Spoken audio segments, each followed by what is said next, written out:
जय हिंद, नमस्कार दोस्तों। स्वागत करता हूं आपका एक और नए वीडियो में।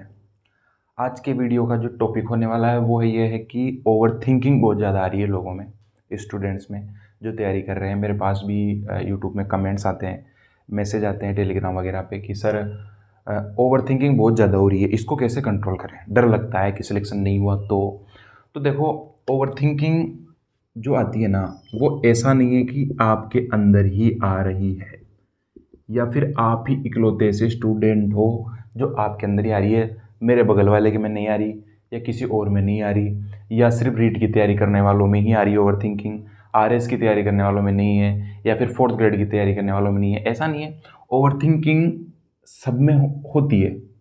विचार सबके अंदर आते हैं। सिलेक्शन नहीं हुआ तो क्या मैं सही तैयारी कर रहा हूँ, क्या मेरे पास जो नोट्स हैं मैं सही है, मैं जो बुक लाया हूँ वो क्या सही है, क्या मेरे टेस्ट में कम नंबर आ रहे हैं, क्या मेरा सिलेक्शन हो जाएगा, क्या वहाँ पे अच्छे नंबर आ जाएंगे, क्या ये सब ओवर थिंकिंग आती है। लेकिन ओवर थिंकिंग की मात्रा अगर आपके अंदर ज़्यादा है तो फिर सोचने की बात है। भाई रोज ही अगर ओवर थिंकिंग हो रही है ना, महीने में एक बार, दो बार या 7 दिन में एक बार हो रही है, तब तो कोई दिक्कत नहीं है। तब तो वो एक ये मान लो कि तैयारी का पार्ट है। लेकिन मान लो रोज ही ओवर थिंकिंग हो रही है, रोज ही आधा आधा एक एक घंटा आप सोचने में निकाल देते हो बैठे बैठे, तो उसका क्या कारण हो सकता है? देखो, उसका सीधा सीधा कारण ये हो सकता है, जो आपकी तैयारी है ना, वो उस हिसाब से नहीं चल रही जिस हिसाब से आपने सोचा था कि मैं ऐसे इतनी खतरनाक या इतनी भयंकर तैयारी करूंगा कि मेरा सिलेक्शन हो जाएगा। आपकी तैयारी में कहीं ना कुछ कमी रह रही है, जिससे आपके दिमाग में ओवरथिंकिंग आती है। अब तैयारी में कमी कहाँ रह रही है? हो सकता है आपका जो सिलेबस है ना, वो अभी तक पूरा नहीं हुआ है। हो सकता है सिलेबस कंप्लीट हो, लेकिन आपने अभी तक रिवीजन उतने ढंग से नहीं किया हो।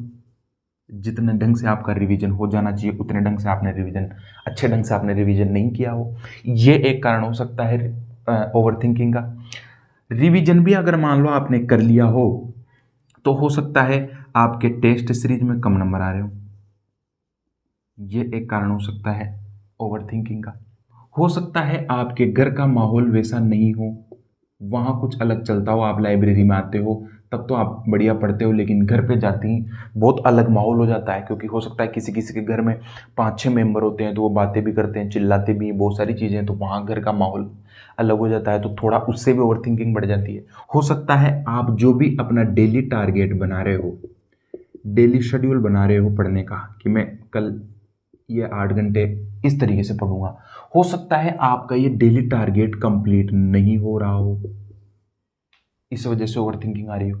देखो, ओवर थिंकिंग, थिंकिंग और ओवर थिंकिंग, थिंकिंग तो वो है जो अपनी तैयारी के बारे में अपन सोचते हैं, तैयारी करते हैं कि मुझे आज ऐसा पढ़ना है, मुझे आज ये एमसीक्यू करने हैं, मुझे इतिहास में ये टॉपिक पढ़ना है, मेरे पिछले टेस्ट में इसमें कम नंबर आए थे इस टॉपिक में, मुझे उसको दोबारा पढ़ना है। ये होती है थिंकिंग।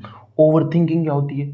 ओवर थिंकिंग ये होती है कि मेरा सिलेक्शन नहीं हुआ तो मेरे पास वाले का या मेरे अड़ोसी पड़ोसी का हो गया, मेरा नहीं हुआ तो लोग क्या कहेंगे, कि लाइब्रेरी तो तू भी जाता था, तू भी 10-10 घंटे पढ़ता था, तेरा क्यों नहीं हुआ। बहुत सारी ओवर थिंकिंग आती है, हमारी भी आती थी।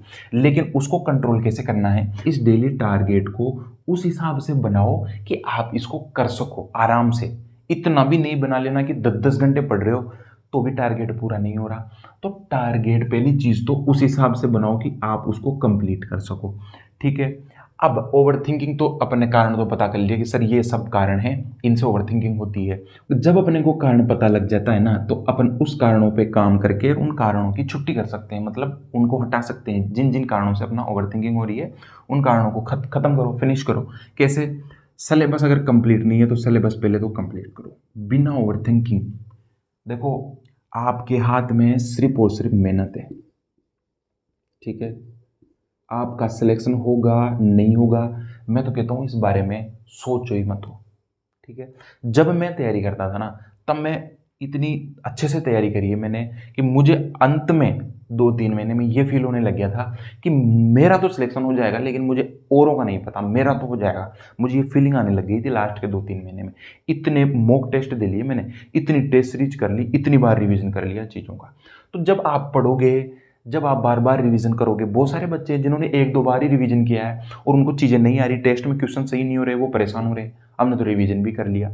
भाई देखो, रिवीजन कोई ये थोड़ी है कि आपके सिलेबस में लिखा हुआ है कि नहीं रिवीजन 2 ही बार करना है, उससे ज़्यादा नहीं कर सकते।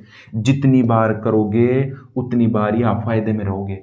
नहीं करोगे तो आपको नुकसान उठाना पड़ेगा। आपको लगता है कि नहीं मैं तो 2 बार ही करूँगा, मैं तो 3 बार ही करूँगा। मैं कहता हूँ आपकी तैयारी में है क्या? नोट्स आपने बना लिए, सब चीज़ आपके पास है, आपको बैठे-बैठे रिवीजन ही तो करना है, एमसीक्यू ही तो करने हैं, टेस्ट सीरीज ही तो देनी है। उसके अलावा जब बचा क्या, जब आपने सिलेबस एक बार पढ़ लिया तो रिवीजन करने में क्या जा रहा है? और पहली बार जब आप रिवीजन करोगे तो उसमें जो टाइम लगता है वो दूसरी बार जब रिवीजन करोगे उसमें उतना टाइम नहीं लगेगा। तीसरी बार जब रिवीजन करोगे उसमें उतना टाइम नहीं लगेगा, वो कम होता जाएगा टाइम।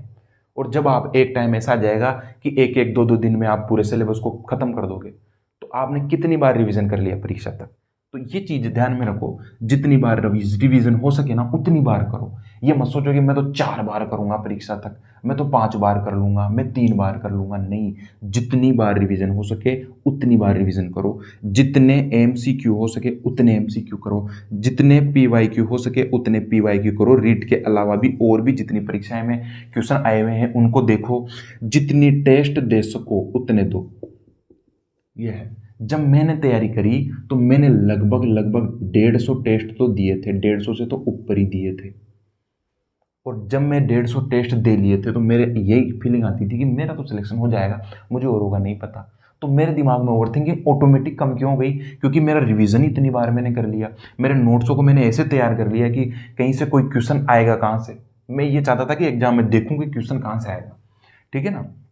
तो आप अपनी तैयारी इतनी बेस्ट कर लो कि ओवरथिंकिंग आने का सवाल ही पैदा नहीं हो। आप अपना डेली का टारगेट सेट करो जो ओवरथिंकिंग आपके दिमाग में आए नहीं। जिसके पास डेली का टारगेट नहीं है तो उसके पास में क्या बचा? ओवरथिंकिंग बची, वही आएगी फिर, क्योंकि उसके पास में टारगेट ही नहीं है। वो जो चाहे उसकी मर्जी कर रही है वो किताब उठा रहा है, जो चाहे एमसीक्यू कर रहा है, जिस टॉपिक के चाहे उसके रिवाइज कर रहा है। ऐसा नहीं होता है। अपना डेली का टारगेट सेट करो, अपना सिलेबस पहले पूर्ण करो, रिवीजन अच्छे से करो। रिवीजन बार बार बार बार बार करते जाना है। टेस्ट सीरीज आप जो दे रहे हो इसका एनालिसिस अच्छे से करो। ये है मतलब, मैं ये कहना चाहता हूं कि अगर आपके ओवरथिंकिंग हो रही है ना, इसका मतलब है आपके पास में फालतू टाइम बच रहा है, और वो फालतू टाइम ओवरथिंकिंग ही पैदा करेगा आपके दिमाग में।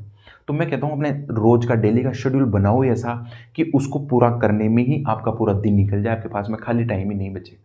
अगर आप चाय पीने भी 15 मिनट चाय पीने का सोच रखा है ना कि मैं लाइब्रेरी से उठ के 15 मिनट ये चाय पी के आऊँगा, 15 से 20 मिनट होते ही आपके अंदर से एक अजीब सी आग लगने लग जानी चाहिए कि मुझे जाना है, मुझे लाइब्रेरी में जाना है, मेरे 15 मिनट से ऊपर हो गए, मेरे को पढ़ना है, मेरा टारगेट पड़ा हुआ है। तो ओवर थिंकिंग नहीं आएगी और कुछ नहीं करोगे, खाली बैठे रहोगे।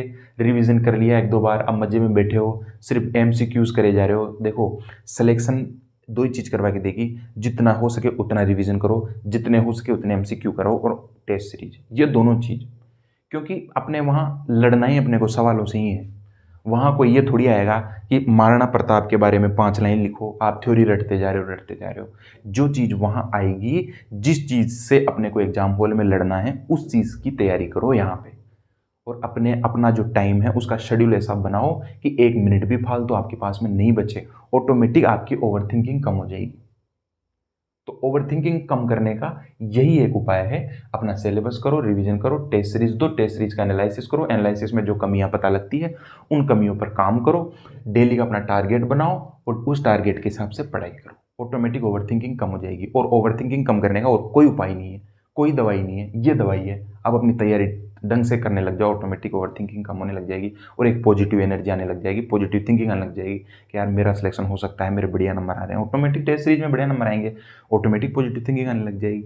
और नंबर नहीं भी आ रहे तो अभी भी 5 महीने हैं, आप तैयारी करो अच्छे से, आपका सिलेक्शन होगा। मैं कह रहा हूँ आप अपनी कमियों पे काम तो शुरू करो करना, ऑटोमेटिक सिलेक्शन होगा। ठीक है ना? धन्यवाद।